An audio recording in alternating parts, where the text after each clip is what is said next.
the opening scene, we are introduced to a man named Armin, who is conducting interviews with high-ranking officials. Armin's lack of experience becomes evident as he struggles to handle the camera and properly focus on his subjects. Once he is done, Armin reports his work to his superior, only to realize that the camera had not been in recording mode the entire time. This infuriates the boss, causing him to storm out of the room. Following this, we are introduced to our protagonist properly. Armin is an aimless bachelor who is struggling financially and lives alone in a small apartment. He displays a lack of understanding when it comes to women, as demonstrated when he invites a girl named Rosa to his place in an attempt to create a romantic atmosphere. He plays pre-coital music.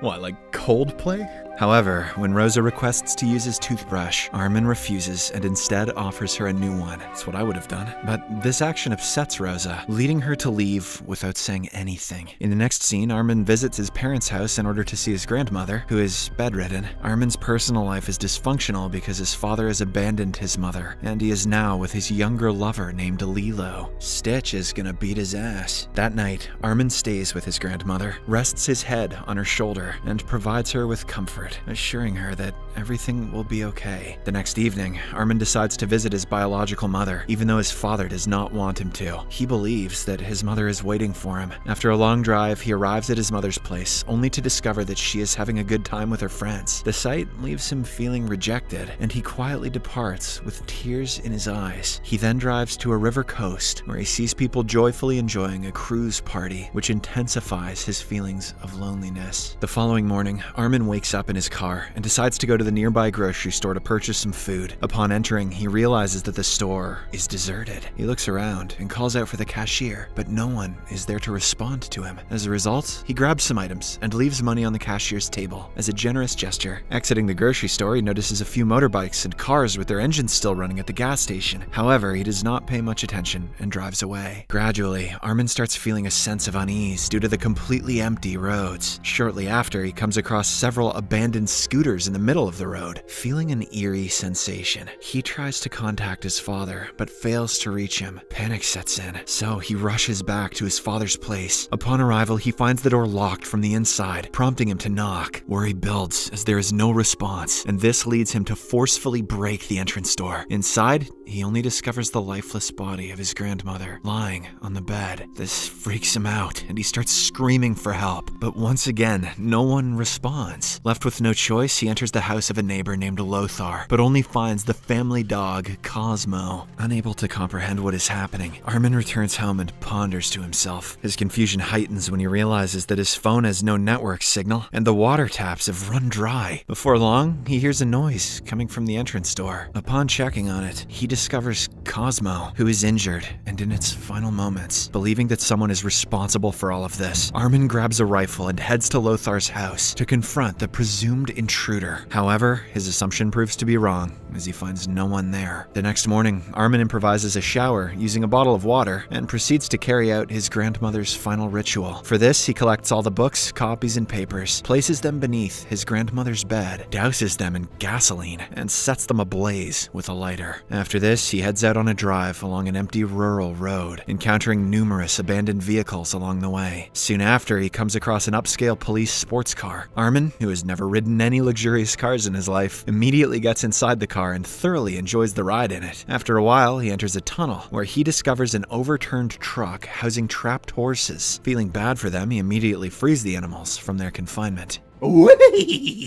The scene then cuts to a few years later, and we see that Armin is living his life like a farmer. He has constructed a wooden dwelling somewhere in the woods of the desolated world, where he rears various birds and animals, such as chickens, ducks, horses, and goats. It becomes evident that he has adapted to solitary living, as he sews clothes on his own, searches for food, and cares for his animal companions. Apart from all this, he even works on his new invention to generate electricity with the help of water from the nearby river. One night, while sleeping, Armin is awakened by the sounds of a restless goat.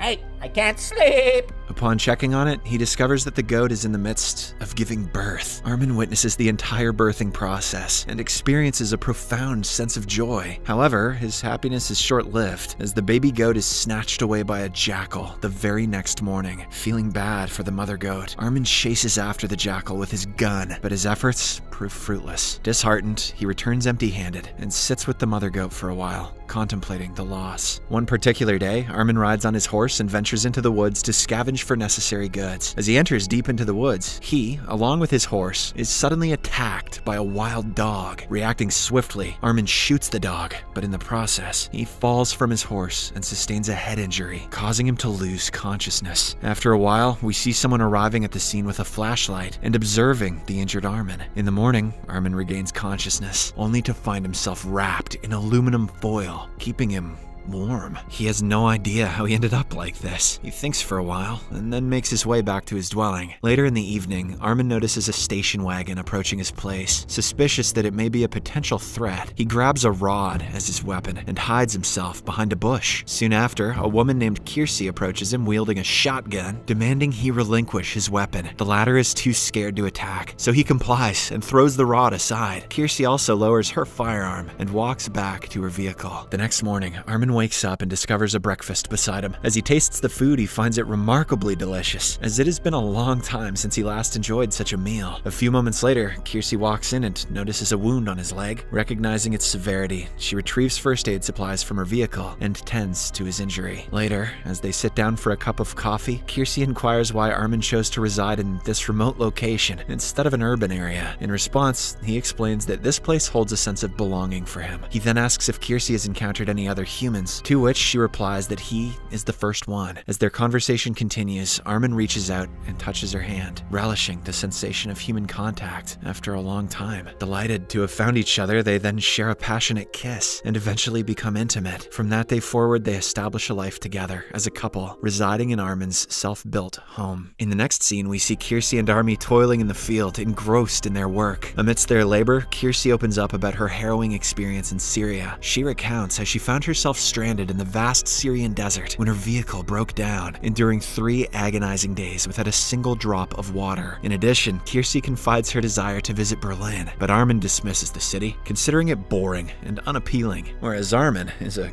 goddamn party animal. Apart from their daily activities, Armin also devotes his time and energy to his latest invention, harnessing the power of river water to generate electricity. Despite encountering numerous setbacks and failures, he perseveres and eventually achieves success, producing an adequate power supply for their home. As the days pass, the couple appears to be living a happy life together. They work hard in the fields, share meals, and relish moments of leisure, such as swimming in the nearby river. However, their happy life begins to suffer when Armin expresses his desire to have a child. Kiersey vehemently opposes the idea, saying that she doesn't want to bring a child into this apocalyptic world. When Armin continues persisting, she becomes angry and abruptly departs, leaving him alone once again. Armin just wants to give the baby to the goat. The following evening, as Armin sits down to have his meal, his attention is drawn to a recreational vehicle that arrives near his dwelling. Intrigued, he ventures outside to investigate, only to find Kiersey in the vehicle with a dog. As the two chat, Kiersey reveals fragments of her past life. She discloses that she had been deeply in love with a man for 7 years and was looking forward to starting a family with him. However, he continuously urged her to wait, leaving her in a state of uncertainty. Then, one fateful day, his son unexpectedly arrived at their doorstep. Kiersey says that she had spent 7 years of her life with a man without truly knowing him, resulting in a heartbreak that forever changed her perspective. This experience seems to have transformed her into a resilient and independent individual. Additionally, Kiersey expresses her desire to travel to the south with Armin. However, he politely declines, saying he cannot leave his beloved animals behind. Later, the pair drives to the nearby grocery store, looking to get some beverages. Armin is happy at Kiersey's return, so he turns on some music and begins dancing with her. After enjoying the moment for a while, the two of them make their way back home, with Armin looking joyful, but Kiersey seeming sad. Something is clearly bothering her. On their way, a tire on their RV suddenly punctures. Seeing this, Kiersey asks Armin to repair the tire by the following morning, revealing her intention to leave. This makes Armin sad, and he inquires if she will return. Kiersey simply says, "Don't wait for me." As night falls, she goes to bed, but Armin is restless. He just stands before her and keeps staring at her beautiful face. In the morning, Kiersey awakens and prepares a cup of coffee for herself. Just then, she finds Armin's recipe book, which grabs her attention. Going through its pages, she stumbles upon a photograph of Armin alongside his grandmother, which makes her smile. In a final twist, it is revealed that it's actually her grandmother too, and she is Armin's sister. Gotcha. At the same time, Armin brings her RV back after successfully solving the tire issue. Handing her the vehicle keys, he cautions her not to exceed a speed of 80, as the tires might experience instability. Shortly after, Armin and Kiersey share a kiss one last time, and she expresses her gratitude to him for fixing her tires and allowing her to leave. As she prepares to drive away, Armin stops her. Not wanting to be alone again, he makes an impulsive decision to go along with her. He asks for her to just wait a minute so that he can free all of his animals. With this request, he starts opening all the cages and sets the animals loose. But as he does this, Kiersey suddenly drives away, leaving him behind. Holy crap, that twist wasn't a joke. Subscribe for more videos like this, turn on notifications, and leave a like to help the channel out. Thank you for watching.